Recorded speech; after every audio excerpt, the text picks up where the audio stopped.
بسم اللہ الرحمن الرحیم۔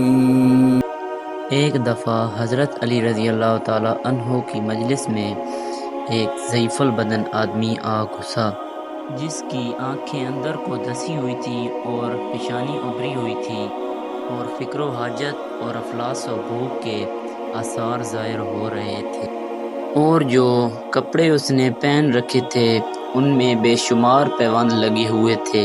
وہ آہستہ آہستہ قریب آیا اور آپ رضی اللہ تعالیٰ عنہ کے سامنے آ کر بیٹھ گیا۔ اس کے ہونٹ مارے حیا کے کانپ رہے تھے۔ پھر اس نے اپنی نخیف آواز کے ساتھ بارگاہ خلافت میں عرض کیا، یا امیر المومنین، میں ضرورت مند ہوں۔ میں نے اپنی حاجت آپ رضی اللہ تعالیٰ عنہ سے پہلے بارگاہ رسالت میں بھی پیش کی ہے۔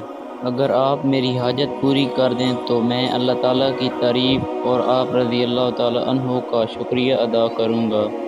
اگر آپ نے میری حاجت پوری نہ کی تو میں اللہ تعالیٰ کی تعریف تو کروں گا اور آپ رضی اللہ تعالیٰ عنہ کا عذر بھی قبول کروں گا۔